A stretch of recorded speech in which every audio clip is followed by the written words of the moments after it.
Hello, everyone, and welcome back to Psychology Eats.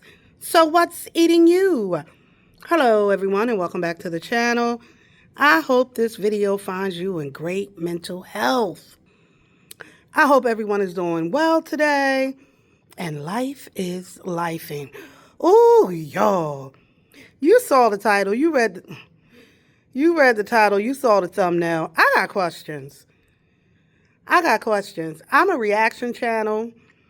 And I do reactions on pretty much whatever is trending and whatever I feel like doing reactions on. And of course, as a mental health provider, this story touched home for me. And I said, what the? But I got some questions, and we're going to try to answer them as we move forward in this video. First of all, who is her caregiver? She living somewhere. She living with somebody, and they taking care of her, and the person is probably her rep payee who is in charge of her disability check. So we need to know who that person is. How did she get to Target? Oh, y'all thinking what I'm talking about?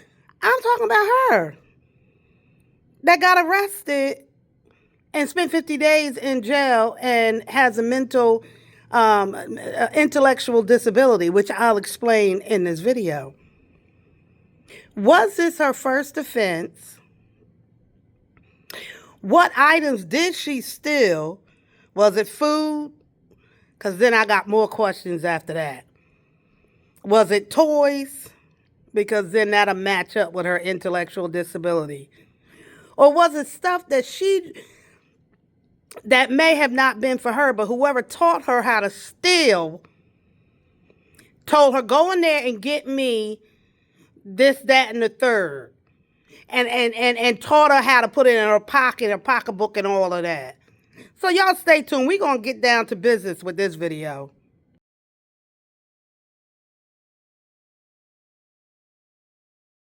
Hard to watch because it does seem quite obvious from the start that this woman has special needs. I'd like to listen briefly to some of her appearance in court.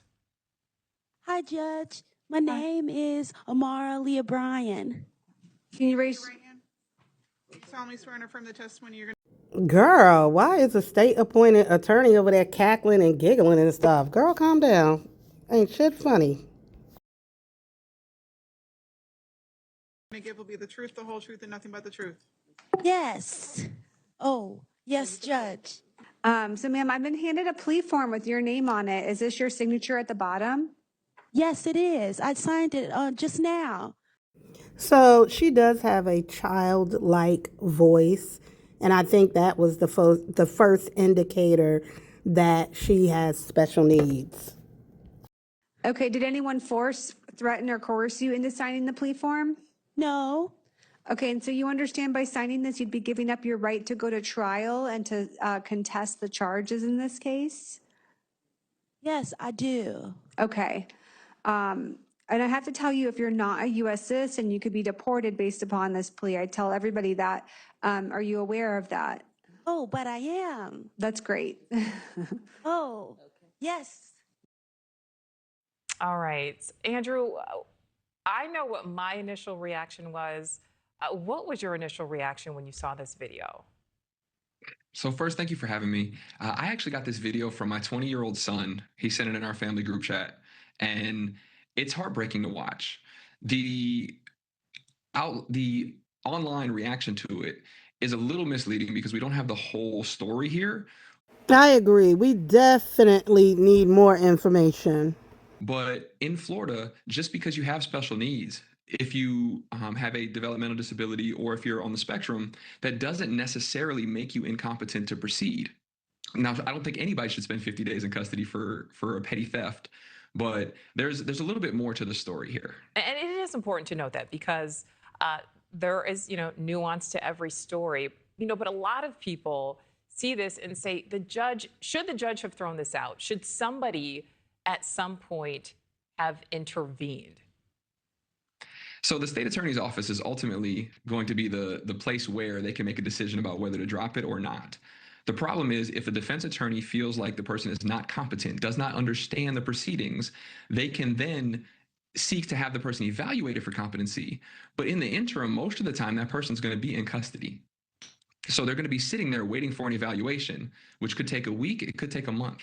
So in this I'm not sure. Did they have the eval for her and then make a decision? particular instance, I know that public defender that's there with her at the podium in the video. She's a phenomenal public defender. She does initial appearances all the time, and that's what this was. Is Miss Bryan got picked up after missing a court date? She got picked up again, and then this is that next day. The state basically offered her credit time served to get her out and to move on.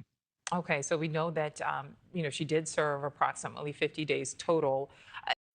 So maybe this public defender, although I was like, girl, why are you laughing? She was trying to make kind of light of it so that the judge would just accept whatever, the plea bargains and things that she advocated for the young lady. And again, what's done is done, but a lot of people who see this are very upset. Is there a way to remedy that or try to? Or on the flip side of it, is that a fair punishment because she did, admit to committing a crime? So the actual reason why she spent that much time in custody for a petty theft is because prior to the petty theft case, she had another case that was open. Another open case. Who is her caregiver? Who is the caregiver? And when she picked up the petty theft case, it revoked the release on her own recognizance for the first case. So she spent 48 days in custody until she resolved the first case that she had. And then she was released on her own recognizance. And the judge actually released her on her own recognizance the same day that the public defender's office filed the motion. So that's the real reason why she spent that much time. It wasn't for that actual charge. It was because she was held for a prior charge. And I think back to the first answer that you gave, Andrew. Does something need to change in the justice system going forward? Because obviously it is not okay. That is a loaded question. A million things needs to change in the justice system. Overview. Symptoms. Treatments. Specialists. Requires a medical diagnosis. The main symptom is difficulty thinking and understanding. Life skills that can be impacted include certain conceptual, social, and practical skills. People may experience behavioral hyperactivity, impulsivity, or restlessness. Also common difficulty thinking and understanding. For informational purposes only. Consult your local medical authority for advice. Sources: Mayo Clinic and others. Learn more. People also ask, how do you know if someone has intellectual disability? AI overview.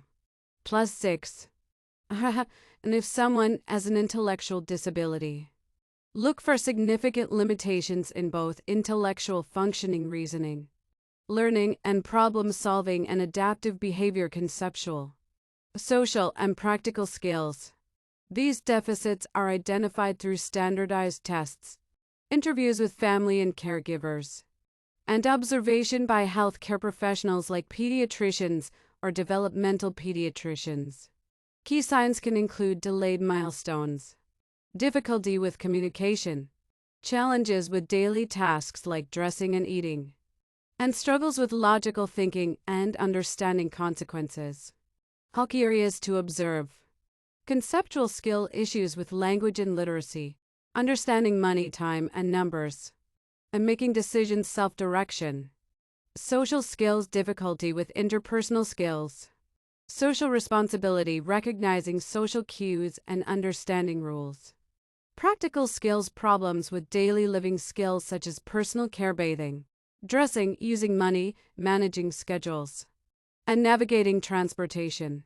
Signs in development and daily life. Delayed milestones, failure to meet expected developmental milestones, such as eye contact or talking. Communication challenges, difficulty with communication, including using basic language skills or single words. Dependency, needing help from caregivers for basic daily activities, like getting dressed, eating, and using the bathroom. Difficulty with abstract concepts, inability to understand abstract concepts like time management or the consequences of actions. lack of curiosity, a diminished sense of curiosity about their surroundings, social difficulties, trouble with social interactions, understanding social boundaries, and a lack of awareness of potential dangers.